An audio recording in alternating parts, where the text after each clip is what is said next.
Gudrun, and I'm here with Healy, and this is another edition of West Side Legacy Stories. So, where were you born and when? Okay, a long time ago. I was born in 1942 in London, England. Okay, and how long have you lived in West Springfield? I came to West Springfield in 1969. Are there any significant changes you've noticed in the town since you've gotten here? Oh, I think not only in the town, I think the country, the state, wherever you go, there's dramatic changes. One that I suppose I would give a marker to is between the town and the city type of mentality. I am more aligned with the town type thing when it was cumbersome and slow and archaic and was not efficient, but it was wonderful when people would have to come together at the high school and have the town meetings. But time caught up with us, and in order to, I think, survive really, you had to become a city, and that meant that you had a council and a mayor, and the things are all done differently. And the thing that I think has changed is the average person is not as involved as they used to be, in my opinion, okay? Other than that, it goes on. Unless something pertains to them directly, they're not involved. And I think that's something that's, I guess in a way it's sad, but that's true in the country. And what brought you to West Springfield specifically? You want the absolute truth? Yeah. Okay. My wife had ordered when we got married a bedroom set, and it had big furniture. Along with that, we had an extremely limited budget, and we looked and looked and looked everywhere for a house, and then we stumbled upon this one because my mother-in-law saw it for sale as she was coming home from Yale Jenton's clothing store, which is long gone. And so we went to see the house, and the selling point was that the bedrooms fit in the bedroom. So we ended up in West Springfield. That's the truth, okay? No other reason. What was it like when you first moved here? It was, my term for it will be quiet. I knew nothing of the town. I didn't know where schools were or anything like that. And you have a youngster, I have two children, once they were born, when the first one anyway, you learn, where are the schools and what are you going to do? And so it changes and it evolves. But it was a long time before, for example, I became involved in town government or anything like that. It wasn't an overnight thing. But it is a nice place to live. I like the quietness. I don't like cities, if you will, big cities and all that. For example, Springfield is too big for me. I much prefer the smaller and where you have good neighbors and nobody bothers you, but you know they're there if you need them, and that's what I find, from my world anyway, why West Springfield is good. What are some of your favorite memories of the past, whether you were a kid or when your kids were younger? Oh my God, I have so many memories.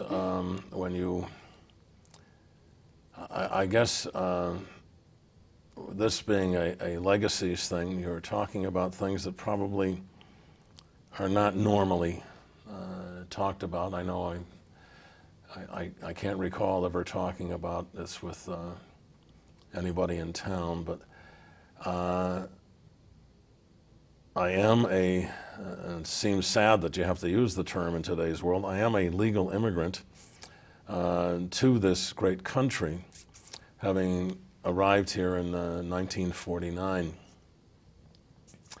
And we came on a converted troop ship. It was a ship that was used during the war to transport troops, and then they converted it to try to get people back in line again because so many people were disrupted with the war. And my waking moments in life are of war. Some of the things are horrific that I have. I do not have like a beginning of a day, a middle, and an end. I don't have anything like that. I have flashes of things that are in my mind. And in fact, last year, I took my wife for our 50th anniversary. We went back to London. I wanted her to see the house I was born in, and I found it. And I was surprised when I got there how you pass something and a flash like a video comes into your mind, and you remember something horrific that happened there with the war. But I didn't know it before. You know, I've gone through my life and it's never been, but all of a sudden you go and you remember. I was able to find the school I went to, the church I went to, the barber shop where we got our hair cut, and many other things had changed. But I could walk around like I was there yesterday. That really surprised me, because I didn't know. The brain is like a tape recorder, I guess. It's there until you hit the button, it doesn't play. So I can remember, being there. I can remember running into the air raid shelter. I can remember the sirens. I can remember things like that. And one important thing to me, as I look back now, is in the house seeing, as we called them then, the Yanks march by. And I can remember them, they were so big and so strong looking and so unbelievable. And when you would meet them, they would always have gum for you. And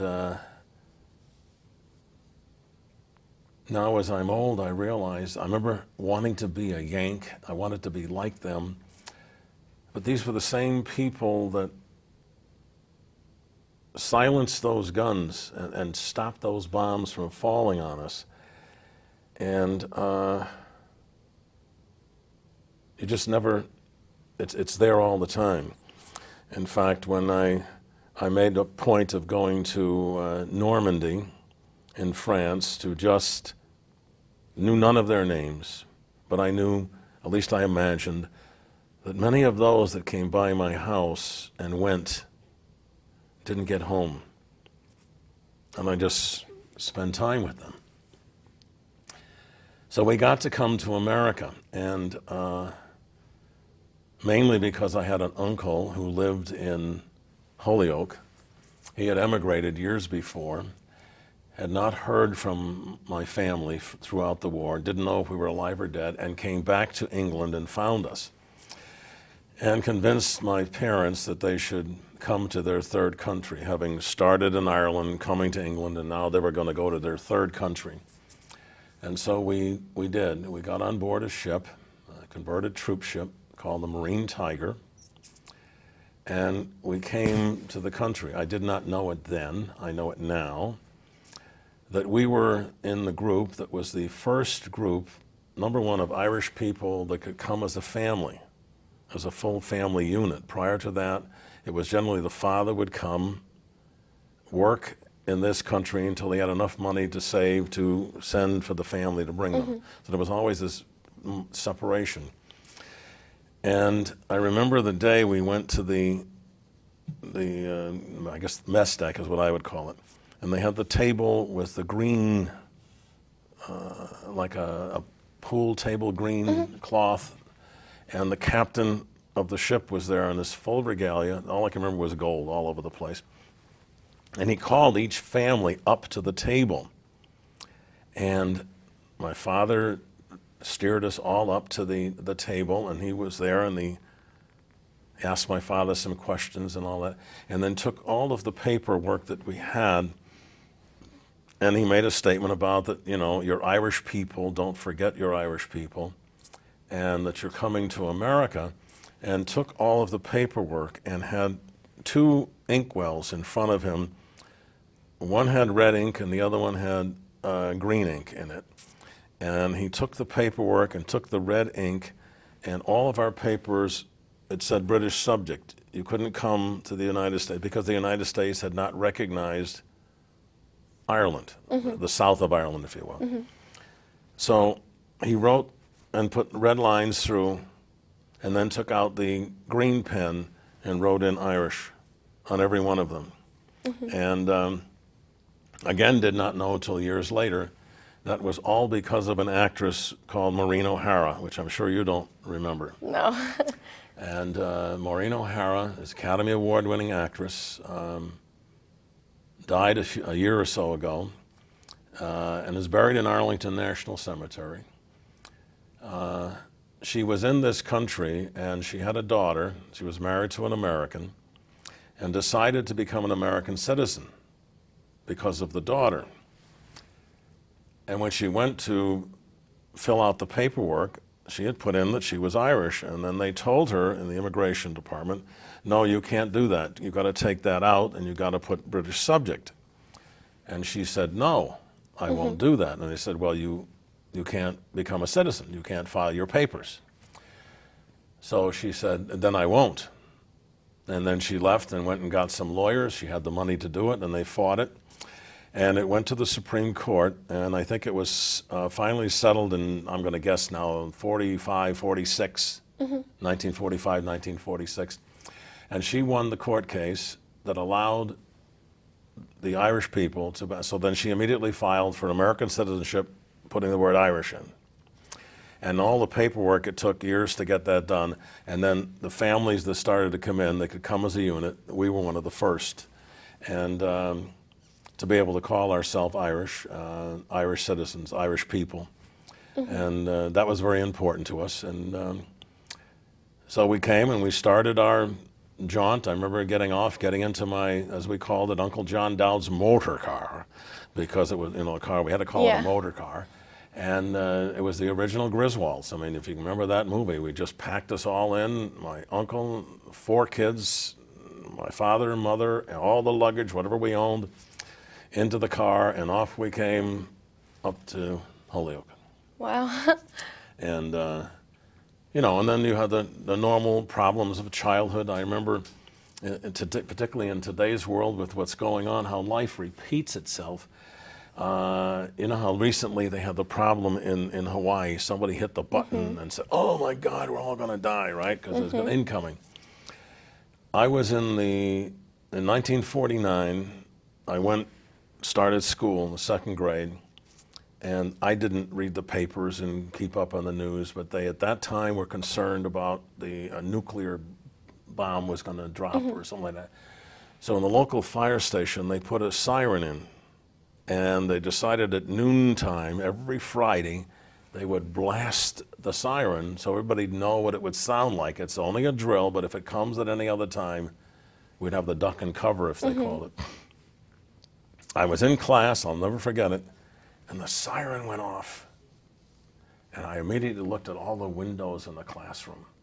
And I said, oh my God, they're all going to come in. All these people are going to get cut. So I took over the classroom. I tell the teacher, where's the air raid shelter? We've got to get them. Come on, we've got to get them out of here. And the teacher is trying to, what am I going to do? I said, we've got to get out of here. These windows, they're going to get hurt. Look at they're going to be here any minute. The bombs are going to start dropping. I had no idea it was a drill.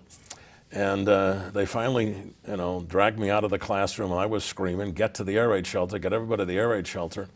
And they took me to the principal, and they had a big discussion. What are they going to do with Gerald? And of course, there was but in my mind, all I could remember was when you heard that siren, you ran for the shelter. You ran, you got out of the way because you knew things were going to fly and people were going to get hurt. So that started, I guess, a long line of people to this day when we meet some of my people and when we have reunions it always comes up. Do you remember in the 2nd grade? Oh my God, we knew you were different. We knew you were different because of what I did in the 2nd grade. So I'm talking too long. You must have a million questions. That's fine. You've covered a lot of them. So, so you said that when you came to America, there were a lot of you. Do you have brothers and sisters, or? There was 4 of us, and one then was born in this country in 1952, and the term we use today, and therefore my father, I remember thinking, he's an anchor baby, now they can't send us back.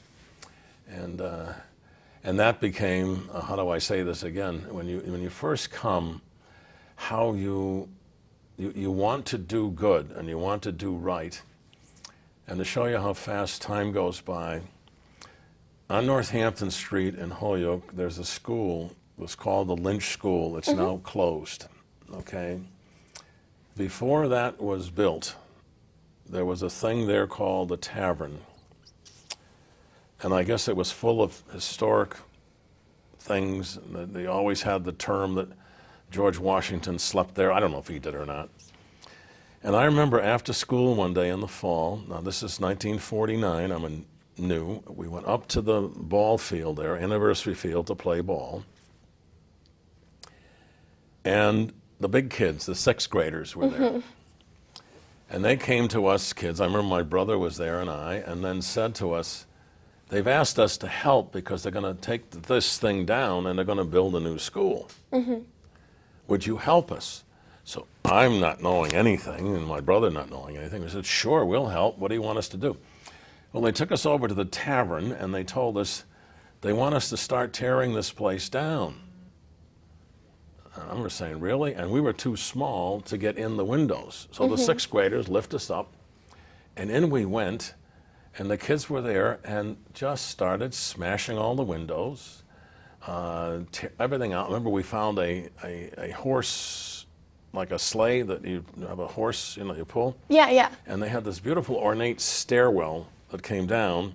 And I remember we used to drag the sleigh up, get in it, and we'd go down, not realizing, I do now, ripping all this priceless carpet as we went down. We didn't know it. And I thought we were doing the right thing. We were just breaking everything, breaking windows, doors, everything we could find. And we thought we were doing good. And all of a sudden, I heard some kids yelling, the cops are here, the cops are here, get out of here. And I looked out the window and I saw a chain of police officers holding hands surrounding the building. And all I could think of was my father saying to us, don't do anything wrong or they'll send us back. And I sat down. I sat right down and started screaming, crying. So we got bagged, and my poor father had to go down. I think he had to pay $7 in a fine. And oh my God, did we get punished for that? That we could never do anything wrong, and that we should have known better. That but we thought we were doing the right thing because we didn't understand. And I also had, I guess, again, problems when you first come here, thinking that in this country they seem to have more, I don't even know how to say it, but I thought the girls in my class were just the most gorgeous things in the world, and I thought the thing that you do, you see a movie and somebody was always kissing the girl, and I thought that's what you did, so I started kissing them all, and I got in trouble for that. So nothing that I was doing with ill intent. I was trying to do the right things, and so it was always difficult, but you kept pressing and you kept believing in what a wonderful country this is, the opportunities that you had, the wonder of it. It was just beyond. I know my father, when I think of it now, he went to the bank when we first came. We came in June. And he went to the bank after the 4th of July and had whatever couple of $100 he had and opened a bank account. And the man in the bank said, what are you doing? He said, well, I'm not going to be looking for an apartment. I got a wife and 4 kids. And the man said to him, why don't you get a house? And he said, well, I can't get a house. I have no money. Well, little did we know, I now know it because once my father was gone and you go through all the paperwork, the house had been repossessed because they hadn't paid the mortgage. And nobody wanted the house. The house was just not, and it was considered at that time in the Highlands, it was considered a good place to live.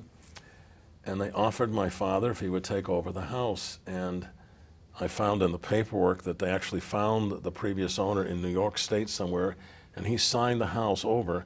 In essence, my father got the equity. And we ended up with a house, and my father thought, could you ask for more? The streets are really lined with gold. You're in the country a matter of weeks, and you've got your own house. And he did, and we never went to an apartment. We went right into a house, And so that we always had, with, you know, that we must always, if you will, thank God, the reverence that they had for this country, the belief for this country, what this country means and what it stands for, what it has done in the world, and how, I guess even to this day, how so many people have forgotten that or don't know that, have never been taught that. And I get very upset, I guess, and anger when people tear down the country, everything that's wrong with it, instead of trying to do something and make it right. And but you have a different look at the country when you're the immigrant, and what it meant. When I remember what my folks went through to get here, it's beyond any measure. I'm No, really, you're fine. It'll be Christmas before we get through with this. So you talked about some of your favorite memories as a young kid, but how about like high school and college? Okay, again, how do I again say this? High school, now bear in mind, when I went into the Marine Corps, I was only here 11 years, okay? And you were, I don't even know how to say it. It wasn't that I enjoyed high school. It was a very good time for me. But in those days, and to be saying this means I have ill intent, and I do not. It was a different frame of reference, the way the people that were there thought. I can remember going to the guidance counselor at the time, and you'd sit there. It wasn't done the way it is today. And what high school was this? Holyoke High. Holyoke High, okay. And I can remember sitting there and him telling me, well, you know, you're an immigrant, you're not going to go to college. Now, college was never spoken of in my house. My folks, it was something that was beyond anything that you were supposed to get and go to work.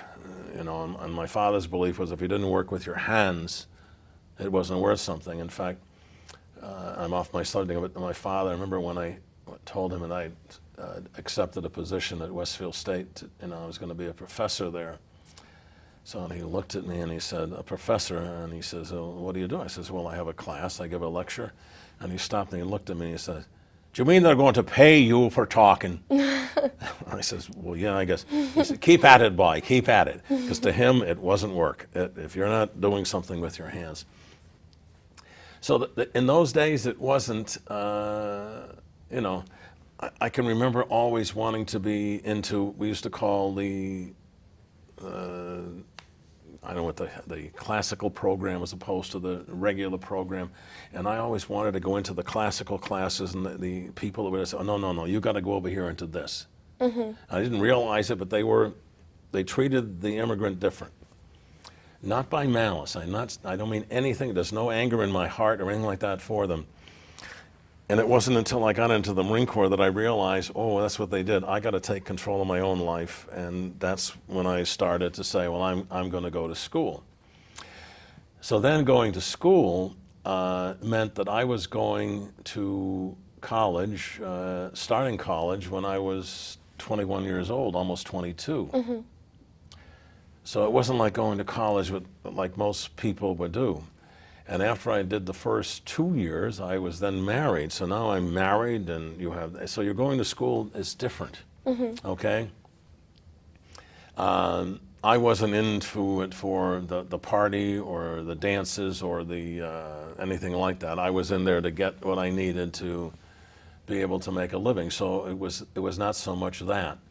But again, it was a time I look back on with a great deal. When I went to Holyoke Community College first, and again, I can remember going to that counselor and saying, okay, here you are, and it said, well, I suppose if you were somebody else, you should go on and get 2 more years and get your bachelor's and all that. But once again, you were an immigrant, and you were enlisted, and you were in the Marine Corps, and you weren't the vintage. And I remember thinking to myself, well, that's not going to happen to me. And I went to colleges, and I was denied in all of them, even though I had good grades as an undergraduate or as an undergraduate at community college. And then finally, I got in the back door, if you will, at AIC. I went in and I just signed up for a class in the evening and started, did very well, and they called me in one day, and I remember at this time I said, I'm not going to say anything about my background. And then the guidance counselor that was there, whatever he was talking to me, says, well, look, you got to pick a major, pick this or this, which one do you want? I said, I'll take that one. It was that simple, and I ended up getting a degree to get out, and then that degree was in, of all things, psychology, and my advanced degrees were in business, so. So it was that, and then you do your own thing. I had my own, which I just recently closed when I retired, my own insurance and financial consulting. I did all of that on the side, which is why becoming a professor worked out so nicely. So, it became that. Then I met wonderful people, and in West Springfield, and why don't you do this? So I became an assessor, and to assess the properties, and that all went out with the town, changing to a city, if you will. But all of that was good. Wonderful people work for this town. They do a great job. They have the greatest of heart. They believe in what they're doing. And yeah, there's problems with anything. People make mistakes. But, I don't think anybody can complain about, West Springfield.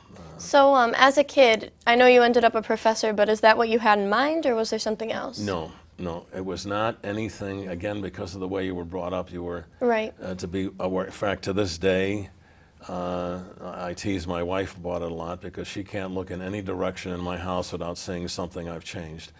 As a youngster, I was taught how to put a wall up and take a wall down, how to do the electrical work, the plumbing work, how to change a baby's diaper, how to do all of that. You had to be, how to cook, how to sew. That was what we were taught, okay? And I guess to become, to do anything more than that was just not that they didn't think of it, or I don't know if they did or not, for that matter, but it was never discussed. It was always, look at what they can do. They always felt that I could survive if I could, and if you could build a wall, take it down, So we learned all the basics of how to survive, how to take care of yourself, but not, Not anything specialized? Not anything special. So I wasn't sitting there thinking to myself, oh, I want to be this, that, or the other thing. And I found that what I ended up saying to people, purely to have them leave me alone, I think I want to be a teacher, never realizing that I would end up becoming a professor. But even that's not, in essence, the traditional being a teacher. In fact, they asked me at Westfield State to take the job as a professor for several years before I finally agreed. I was doing evening class just as a friend asked me if I would come, and I did. And finally one day, in frustration, they said, would you at least talk to me? And so I sat down, and I found out that to be a professor meant I could do 2 classes a day. I was thinking I would be like a high school teacher, and I'd get in the morning, go till 2 or 3 in the afternoon, and all that work, and they do a lot of work, okay? And when they told me I could come in, and I then, 2 classes a day was considered full-time. And I said, could I come in at the first 2 periods in the day? And they thought they had a real turkey on their mind, or hand. So I ended up doing the first 2 periods every day, then left and went to do my insurance and financial consulting. So I had the 2 worlds constantly going.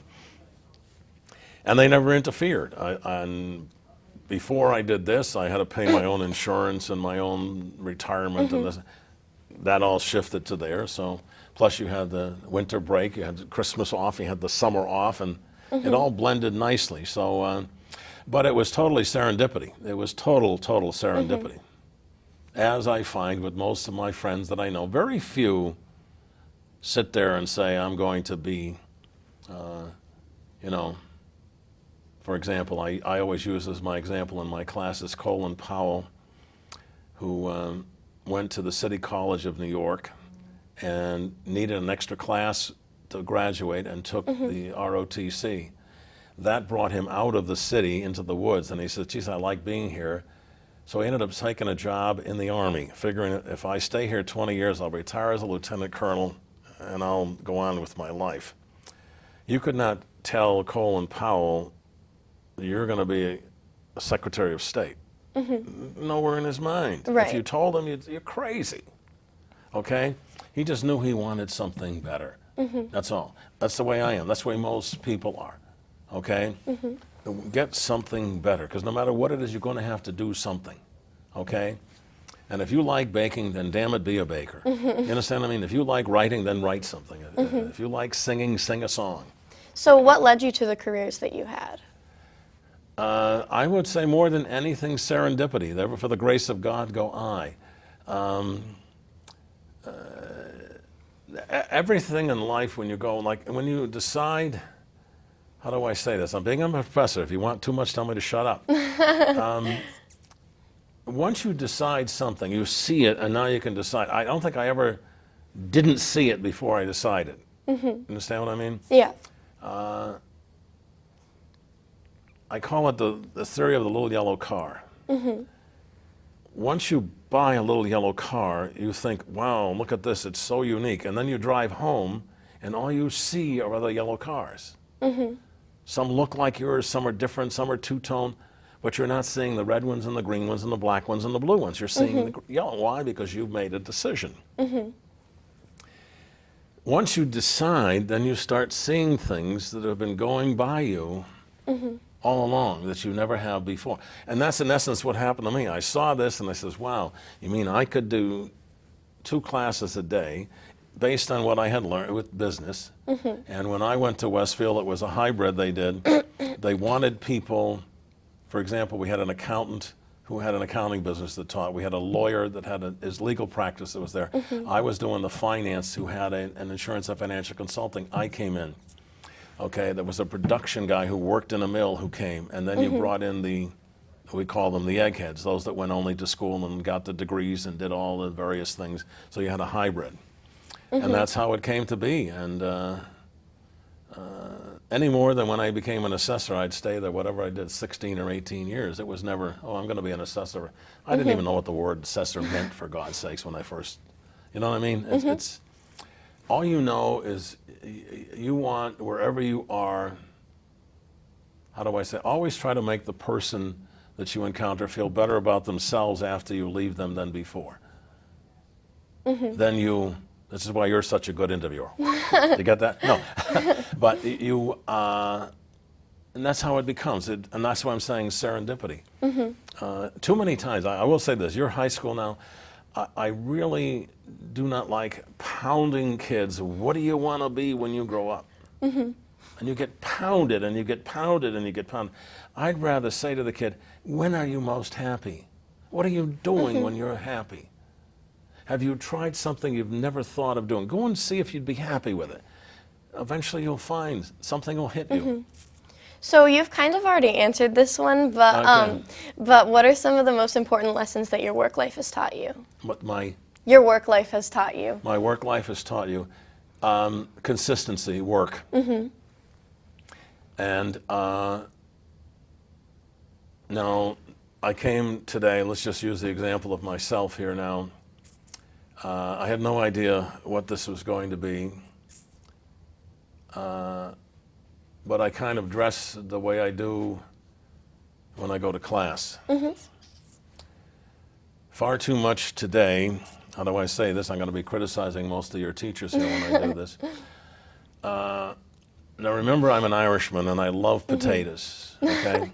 We'll even eat rotten ones, for God's sakes. There isn't any way you can prepare it, we won't eat them. But most of the people that get in front of a class to teach look like they're going out to dig potatoes.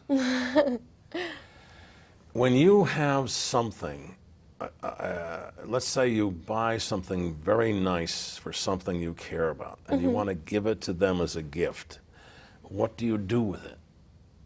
You wrap it up. You make it special. You wrap it up. Think of what they do when the clergy get together and they say, I've got something, they have a part. Why do you think when somebody decides today we're going to do the hocus pocus, we're going to make man and wife, why do we get dressed? Because it's special. Okay. If you do not think enough of what you're presenting is not a gift, and you dress like you're a potato farmer, and I love potato farmers, you understand me? Then what are you saying to the person that's receiving it? What you're giving me, not worth anything. Okay? Now, I also start every class I do, I say it to my kids, I say it to my grandkids, I'll say it to you. It's all about Ben. Ah, you look at me. Ben is on a $100 bill.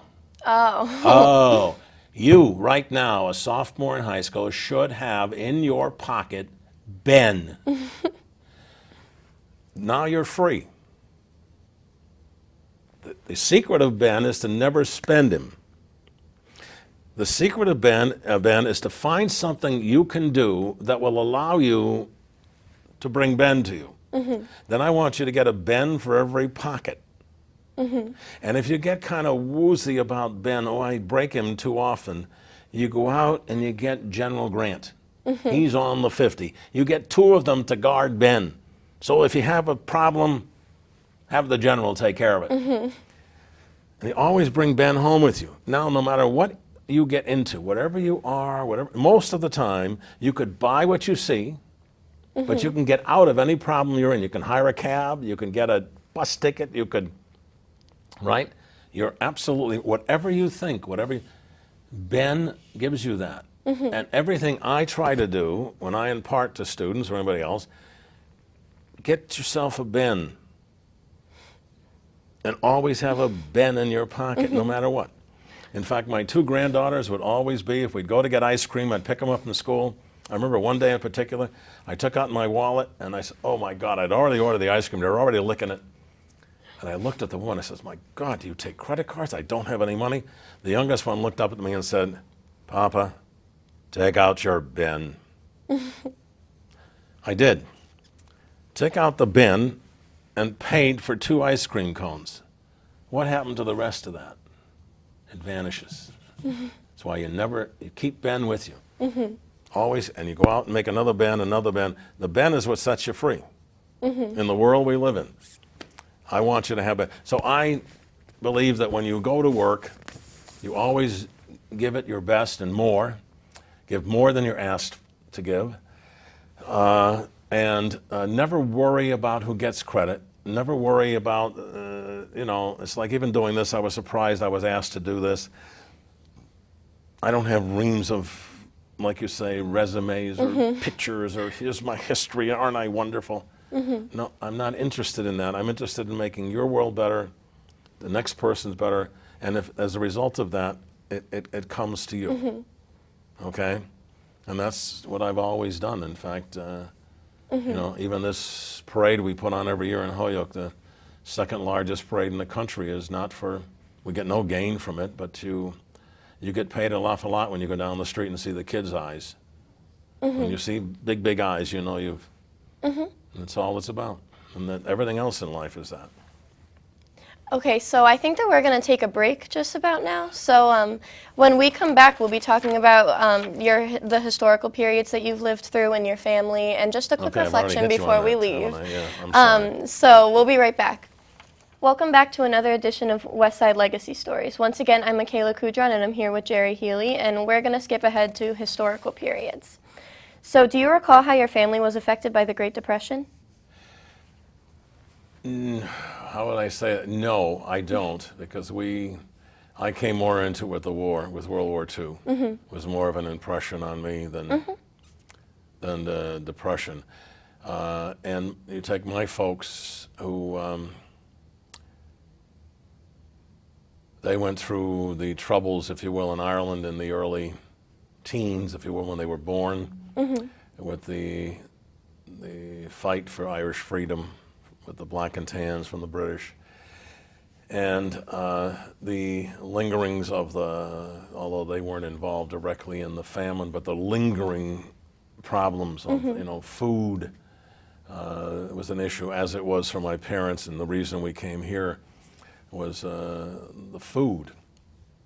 One of the reasons I remember wanting to be a Yank was when we were, after the war, you'd go to school and you would go through the pathways they made through the bombed out buildings. The bricks and stuff were all piled on the side. And you would go down into this basement of a building that was gone, and they would feed you, and they would always say to you, "This is from the Americans, this is from the Americans," and they would give you a tin plate, and you would get, and it would be, it was beyond how good it was. And you always got a carton of milk, you always got a piece of fruit, and they used to walk you in, and there would be a lady sitting there, and she had a canister, and the tongue depressors that the doctor uses to look down your throat, she would take a tongue and stick it in, turn it, pick it up, and shove it in your mouth, and it was like a honey, but it wasn't honey, like a Kiro syrup. It was very sweet. And I didn't know then, I know now, they used to put all the vitamins and minerals that they would give you because you were so deprived of food, you know. And I mean, we chew, they used to take the sticks away from us because we'd chew them, and we'd just, they were so good. And pretty much it was always the same food. It was a mixture of the hamburger and pork with potatoes, and they'd mix them all together so they could throw it on you. And I remember they used to march us from school, and then they'd march us back, and we would have a full belly, and we just, food. It was, which was, again, similar to depression of not having enough money, not having enough things to do. And this was after the war. I was upset, if you will, when I went back with my wife last year. I wanted to take her into, we had the church, and we used to walk through the cemetery and then go through again another gate to get to the school. And I wanted to take her in to show her my memory of how many times after the war one of my classmates or somebody I'd be in school with, now this would be kindergarten in our country, first grade, small kids, wouldn't make it after surgery because they were fixing them up after their damage, okay? And they would die. And I remember how to this day, I cannot control myself with the white caskets. They used to have they'd bring the school kids out, and we'd have to stand there, and we'd sing, and we'd say a prayer, and they would, it was just dreadful. And it was so many, and I wanted to be able to take her to say, look, and but I couldn't get in because it was all locked, and I was too old to climb the gate, so I didn't do that. So I don't know if I'm answering your question. No, you're fine. It was a combination of what I've heard, but it's you wasted nothing. You could not finish your plate when you ate. Whatever was on would be eaten. We were not a dessert type people. In fact, our dessert, if we were hungry after, would be a slice of bread with butter, and you would sprinkle sugar on it, on the butter, and that would be, in the holidays it would be brown sugar. That was a real treat. But so I don't know if I'm answering, but that's my biggest thing of depression. Like, nothing. My father and mother wasted nothing. Nothing was wasted. And how about the attack on Pearl Harbor? Do you remember when you first heard about that? The Pearl Harbor thing was probably long after, because I wasn't reading. I didn't know, because I wasn't here. It wasn't in this country. Ours was more on the other side, and we were too busy in my waking moments in life, and you run. I can remember running with my brother, who was a little older than me. We would run to the air raid shelter before my parents could get to tell us. If we heard the siren, you'd run. And I learned from my brother that when you got to the air raid shelter, don't dive straight in. Because if you dove straight in, you'd go to the bottom where the pigs and chickens were. Because the pigs and chickens had priority over us because that was food. Right. And when you went in, you dove to the left or you dove to the right, and then you'd hit a bunk.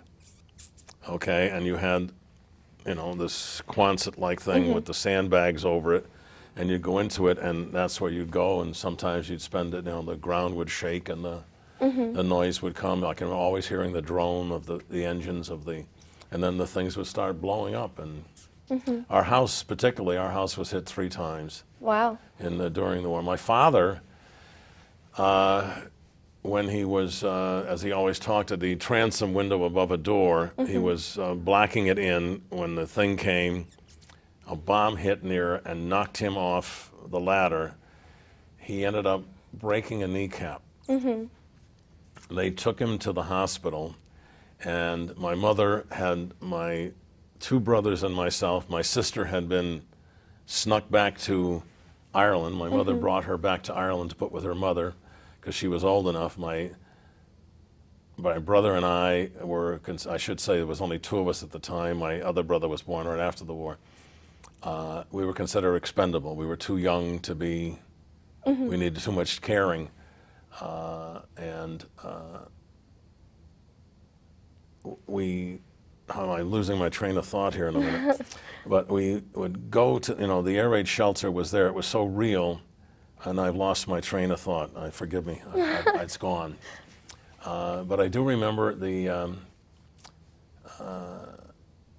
running to the air raid shelter to get there and wanting to, I can remember crying in there. I can remember, the all clear sound was always good. Then you come out, there was always fire, smoke. What my father was missing, I just want to go, my father. My mother then had to raise the 2 of us for 18 months during the war, the latter part of the war. And my father was very proud of the fact that they eventually, he was bombed out of 4 different hospitals while he was in. They took his kneecap off. Wow. And so he had no kneecap. It was flat. And he never kneeled in church because he couldn't. He had no kneecap. And it wasn't until he was in the nursing home, and I ended up being in charge, which was a dreadful thing, that he finally had the knee x-rayed. He would not let any doctor in this country x-ray it because they would tell him, you can't, there's no way this can be. And when they x-rayed it, they found that whatever the doctors did in England long ago, they used wire and put the bone to the upper bone, and that was what held the 2 bones together. He could walk, he could run, he could climb a ladder, but he had no kneecap. Wow. And but he came back after 18 months when he finally came back to us. And in fact, at that time, my father used to go all the time because he was, until that happened to him, he was a London Bobby cop. So then once that hit, he couldn't be a cop anymore because he had no kneecap. So how did the 50s, like as a whole, affect you? Things like... How did they affect me? Well, that was my growing up period. That was the Elvis Presley time. Most of it was that Everly Brothers, if you will, the singing. Eisenhower. Yeah, it was the great. In fact, I am one of the, I guess, unique people. When you think of it, I went into the Marine Corps in 1960, and I had Eisenhower as my president, followed by Kennedy as my president, followed by Johnson. So in my 4 years, I had 3 presidents, which is unique. Yeah. But I remember the wonder of that, the leading up to that. It was again, I'm using my Irish angle again. The fact that Kennedy going that whole time of getting him elected and what that meant. Right. How my folks were, and in fact, a typical Irish house, you had the picture, if you will, of the Sacred Heart, and right below it was the picture of Kennedy. It was put up there. I mean, my father was there. I can remember we had to take my father down years later. We were all grown, so he could go to Kennedy's grave, so he could go there and cry, and went to the church where he was buried out of, so he could go and pray, and what it meant to at that time. But the growing up period, it was always there. I always remember it as a good time. But again, you were the classic again. They always never left. People that knew you were the immigrant. You were never invited to parties. You were never, in fact, to me to go to a prom was, you'd have to get somebody to go with you. Right. And no, nobody was going to have the problem with their family by saying you're not going with that immigrant, And it, so it was that, but not something that angered me. I wasn't mad by it. Yeah. That's what it was. And there was no feeling of being deprived or being set upon or being. I never got angry by it. I look back at it now and say, wow, I didn't realize that which is, I have no tolerance for it today. Right. Nobody can do, if I see any of that going on with anybody in any way, shape, or form, but I'm not blaming any of those people. I'm not, because that's the way it was done. And I can remember again in those times, I don't know if it's going back too far for you, but my very first, I was born on October 31st, okay, of 1949, but they didn't celebrate Halloween, so I used to always have my shtick was that, I was born on the 31st, but it wasn't Halloween. When I first came here, they had a Halloween party at school. And in those days, you'd go home half day to rest, supposedly. And then you'd come back that evening, and they'd be bobbing for apples, there'd be candy, there'd be donuts, there'd be sodas, there'd be, And I remember going in there thinking to myself, what a country, wow, this is going to be great. When I looked at how many kids we had in the class, I thought it was a birthday party for me. And wait till the other kids have their party. What a country. Okay, so you had those kinds of, when you realize, I got to wait till next year to have another one. But you had things like that. But no, it was a big thing. And growing up in the 50s, it was a big thing. For example, Easter time to go to the Easter drag, they call it on Northampton Street with your clothes. Dress was more important. Those kinds of things were there. I can remember the interest in cars when you were a kid. The kids today don't have, because cars are cars, and I can remember every year when the new cars would come out, we would go as kids, we'd walk to every car dealer in town, which you could do to see what was new. We could memorize the cars as they went by.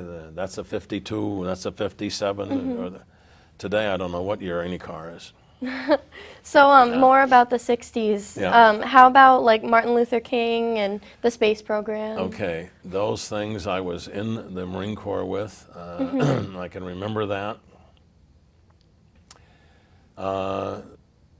very well. And the, how do I say it now? When I look at the Martin Luther King and the race issue went on, I'm very happy when I look back now that I went into the Marine Corps. And when I did, I remember how upset I was in those early days in the 60s when you had these wonderful people that you were in the Marine Corps with who happened to be black.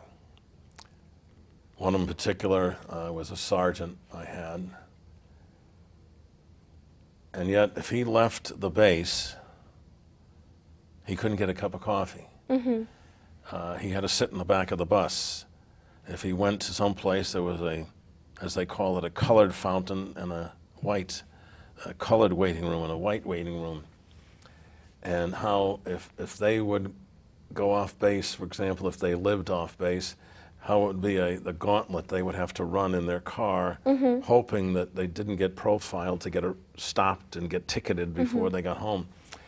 And I remember how incensed I was at that, and how much talk I had with this sergeant in particular, and how he was saying to me what it meant, and how he learned to rise above it.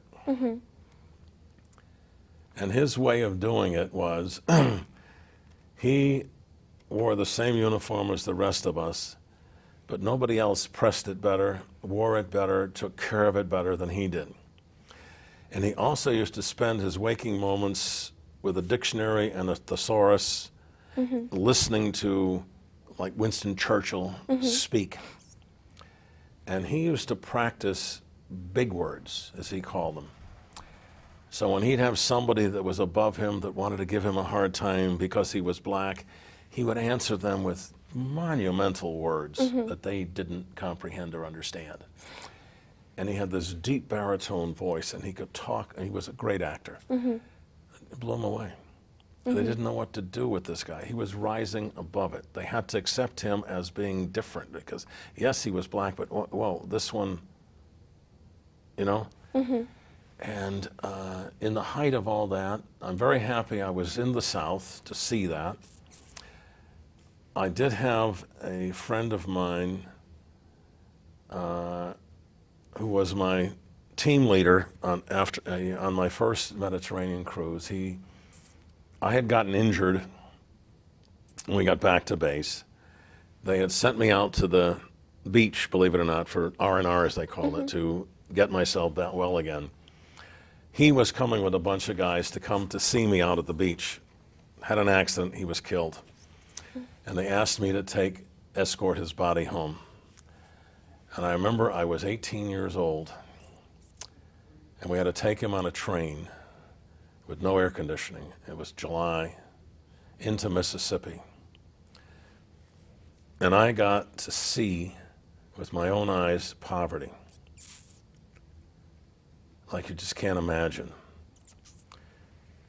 And they had a funeral parlor where we had the wake. And they have them 24 hours. And there was a commotion out in front. And so I got up and went out. And I can remember them telling me when I was leaving, you've got to represent the Marine Corps well. We don't want any embarrassment, high traditions, blah, blah, blah, all that stuff. And there was a group of black people, and they were immaculately dressed. And they had come to the wake. They wanted to pay their respects. I'm telling you, am I going too long? No. And they wouldn't let them in because this was a white funeral home.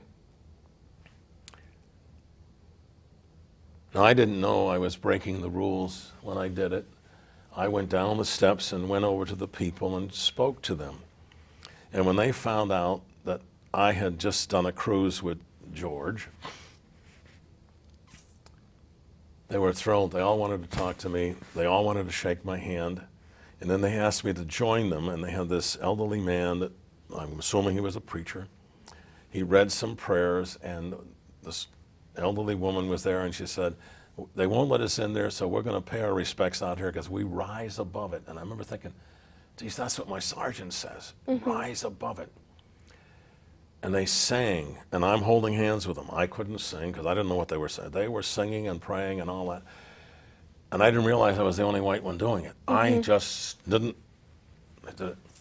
And all of a sudden, the typical, right out of central casting, the rednecks came, the sheriffs, if you will. All right, you got to move on. And they took off, went back to the black section of town, singing as they went. The next day was the day of the funeral, and they weren't allowed to attend. And we went to a place that was a 2-car garage. It was the chapel. And the field was a dirt road, and the field was here with a fence. And all of a sudden, singing, came all these people, stayed on the other side of the fence. You don't let me go. They rose above, and they sang. When he came out of the church to be buried, they were singing. Okay? I remember thinking to myself, wow, they got the upper hand. And the other guy, these guys don't know it yet. These guys don't know it. When I took her back to the house, which was my friend's house, we were on the porch, and I was getting ready to leave because I had to get the train to go back. When all of a sudden a car comes flying down the dirt road, you could see the dust come screeching into the yard. And a guy gets out, and it's my friend's wife, who had just turned 17 years old, married to this guy. She's now a widow. her father comes out and he's got a big gun and comes up to me and puts it right in my face and says, "You N-loving Yankee, step away from my daughter." So I turned and I looked at her and she said, "Do what he says, do what he says." He said, "I came to take my daughter home with me now." Because she was 17, was not of age, back under his, which is the way they worked it down there. And I said to her, "Are you sure?" She says, "Yeah." And he held the gun at my face, right at my nose. I'll never forget, double barrels, I remember that. And saying to me, "You move, Yankee N-lover, and I'll blow your head off." And she kept saying to me, it's all right, I'll go." So she went, got in the back seat of the car. He backed away, got in, and they tore off down the street. And never saw her again. And I remember the family saying to me, "This is the custom, this is the way it's done here." And but I had violated all the rules. The fact that I never thought of myself as being a Yankee number one that way, the way they thought of it. I never thought of myself as being, I just saw people that were hurting. I went there and, but I saw it first. So I see, and I can understand what Martin Luther King was against and what he fought and what he did. I guess when I was with the people, and so many of them that were hurt by it, when I see the people today who have forgotten that, and it's become too political for me now. The people claiming that they're hurt by this and hurt by that have no idea what the hurt was. And yet they think they do. Now, I don't know if I can say it publicly. I probably got myself in trouble by what I've said here. But I have no tolerance for it. That anybody will treat anybody different. Whoever you are, you're good enough just as you are. And but I saw it firsthand. And like at my friend's house when I got there, when I went to the house, it was a shack, worse than a shack. The living room couch in his house was the back seat of a car they had taken out. And all of a sudden I could understand why he loved being in the Marine Corps, because of the fact that it was clean, there was, he had clothes, there was meals, there was, it was, and yet he had dated this girl for a couple of years and they got married when she was 16. They were married just a little over, she was 17 years old. I never thought of it in those terms then, I must tell you. But it's the way times were. And the separation, that was so unbelievable. I made a mistake when I first went there. When I got off the bus the first time, it was a hot day. I saw a water fountain and I went and got a drink. And when I came up, there was 3 big young black men yelling at me, "Boy, what are you doing in my fountain?" And I said, "My fountain?" And I looked at them, "Can't you read, white boy?" And I look up and it said colored. I'd never looked up. "You drink over there," they said to me. I said, I fiercely apologized. And then I got angry when I looked over there, and there was a water fountain, but it was a cooler, so we could get cool, bubbly water. Over here was straight out of the pipe. And I got mad. And that's all gone now, thank God. That's all gone. But people today didn't ever see that, didn't live that. I was there, and I saw it, and I lived it, and yet the remnants of that are still there. And but there is hope. And this came to me again in Ireland. When I went to Ireland and I was in Dublin and I was there, and all of a sudden some school children came by. And in the group, they're there and you're there and they all say hello to you. They all are nice and cordial. And all of a sudden you go in and you say, wow, so many of them are of color. Some of them are black kids, they're there. And all of a sudden you hear them and you say, my God, they sound like my mother and father. Because they have an Irish accent. They sound like my mother and father. But they have none of the trappings of what we put on, black people in this country. They were, it was just wonderful to see them. And I look at, but we still do it to this day. We still do it, and I, being the immigrant, I think I see it quicker and easier than most, because people do it subtly. They do it many times without realizing it. It could be just a look of your eye. It could be the turn of your head. And I've been fighting it all of my life. I have been, even as a kid, when you talk about growing up, I was the one that always ended up with the black eye or with the bloody nose, because I was there to, if the bully did something, I was the one that went into it to stop it. If somebody went after somebody or somebody didn't want something, I was the one.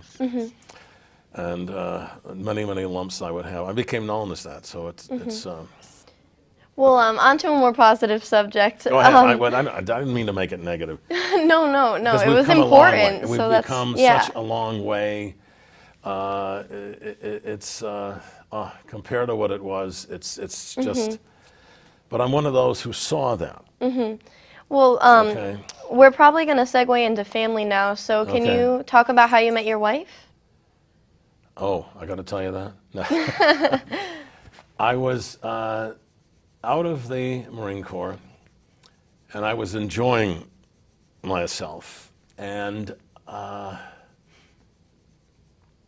was back in school, and my total thing was on school. And we went to this pub, if you will, this bar. I was with a friend who was in the Marine Corps with me, and we were out. And she came in with her friend, and they were double dating, whoever they were. And my friend knew the other woman, so they got into a conversation, and I got stuff talking to my wife. And that was it. And it was about a week later, I went down into the same pub, not looking for anything, and we bumped into each other. She wasn't on a date that time, and I stupidly said to her, "Can I walk you home?" And she said, "Oh, sure." And I had a car in the parking lot. And I didn't want to let her know that I had a car in the parking lot. So I was in the upper part of Holyoke, and she lived down on Main Street near the Holyoke Hospital. And it was a wet, cold night, and stupid walked her home. And now I'm all the way thinking to myself, you clown, now you got to walk all the way back to get your car. So when I got to the house, she then felt sorry for me, and she had just gotten a brand new car that she didn't take out that night. She went with her friends, and says to me, "You're going to take my car to go home. You're not going to walk back." I said, "Are you sure?" She says, "Yeah." She said, "It's a stick shift. Can you handle it?" I says, "Yes." So it was in the garage. So she gave me she went in the house, got the keys. I went and got her car, and I drove home with the car. My car was down at the bar. So when my mother got up in the morning, she saw the new car in the driveway, and thought I had gotten myself in trouble by getting a big bill, that I'd bought a car in the night. So I said, "No," I said, and I told her the story, and her remark to me was, "Well, whoever she was, she wanted to make damn sure you came back." And I came back, and I remember at the time thinking to myself, damn it, I don't want to meet you now. I got to get through school first. I just don't want to meet you now. I didn't say that to her. So anyway, that started it, and now it's, we're gone 51, so we're working on 52 now, and we're still together, so it's been Wow. okay, and and I have 2 children. I have a son who was a firefighter in Holyoke. He also went to the Marine Corps like myself. They went to St. Thomas School here and to Cathedral High School. They both went to college. My daughter went on to do 8 years with President Bush in the White House, George the Second Wow. Bush. That was quite an experience for her. I've been to the White House several times with her on that. And they're both, alive and well. My son has given me two granddaughters, and life is good. I have no complaints. I'm very happy that everybody's still alive and well, and no major problems. So. Are there any classic family stories or jokes that you want to share within your family? Oh God, there's so many of them. Particularly coming to this country, how more I think with misunderstanding things, not realizing what was what. I know my parents had a terrible time with the money because all of our money is the same color. You go to many European countries, each denomination is a different color.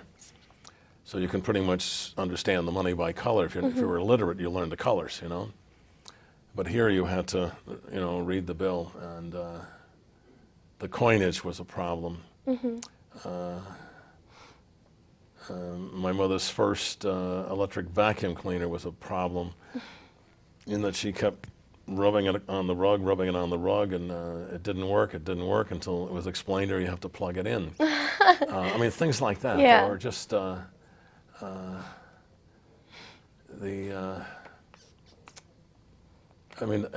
our life it's a series of, as I say, that's one of the things we've always done is humor has always gotten you out of whatever problem you're in. In fact, I learned from my father that when the worst thing in the world happens to you, his term for it is, where is the good in it? You always look for the good in whatever you have, no matter how horrendous it is. You look for the good, and that's where you start to work. And in fact, when I went to him, he was in the nursing home. He was very concerned about his funeral. And he designed his headstone, so I came back with the drawings, and he said to me finally, okay, I agree with all that. He said, could I put something else on? I said, what would you want? He said, down the bottom of the headstone, I want you to put, where is the good in it? Because that's what I want to have. But he was a great riddler. He was a great, you got to solve the mystery. He said, but I want you to put it in quotes, and I want you to put it as one word with no space. So people have to find it. They go. So I said, okay. So I wrote out, where's the good in it? One word in parentheses, and that's on the bottom of his headstone.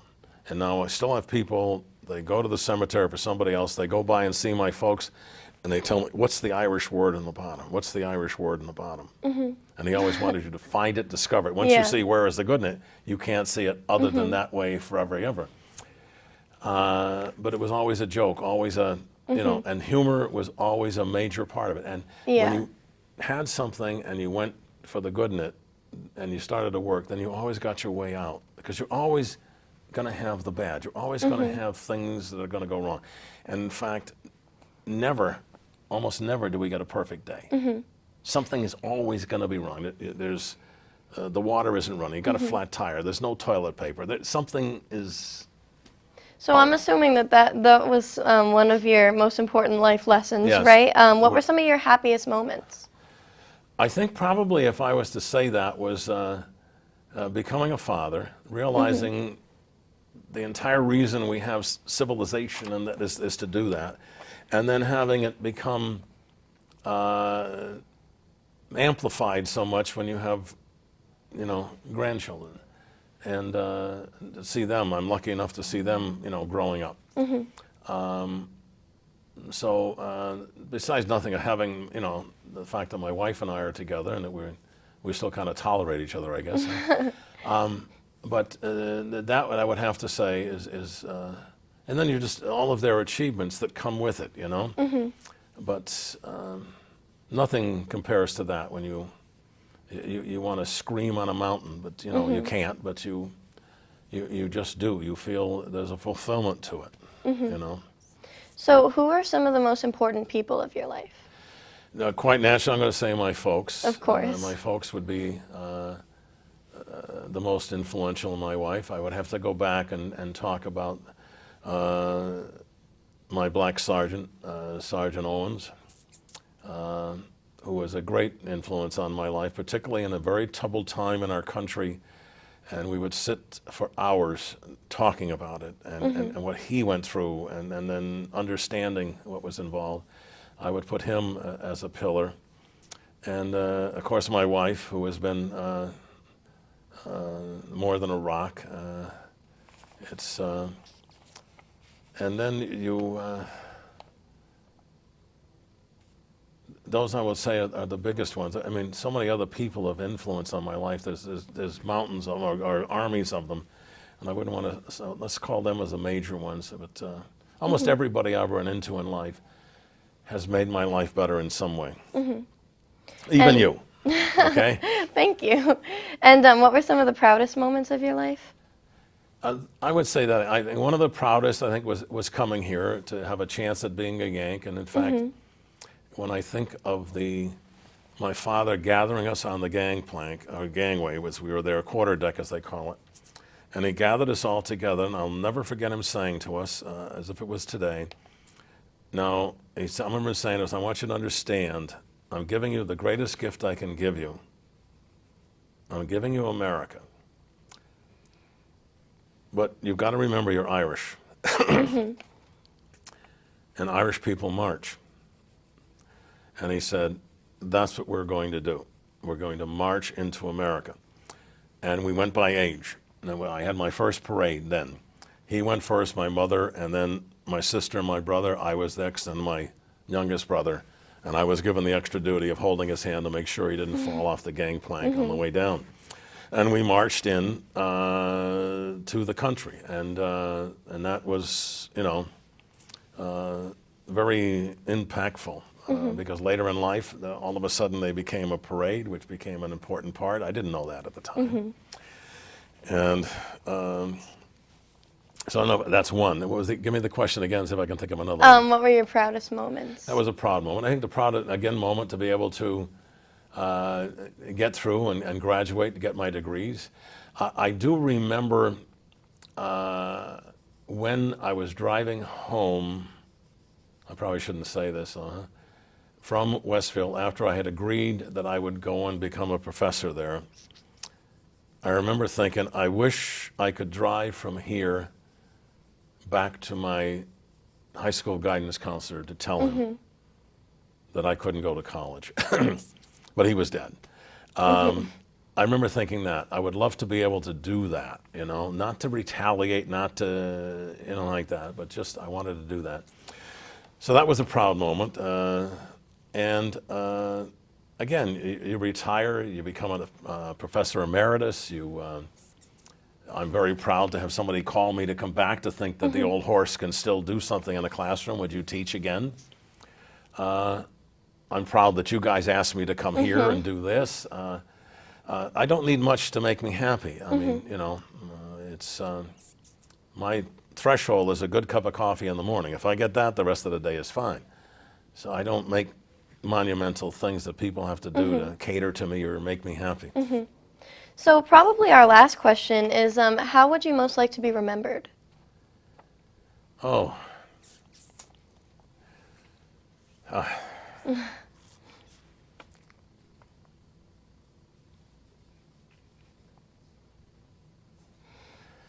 That's never been asked.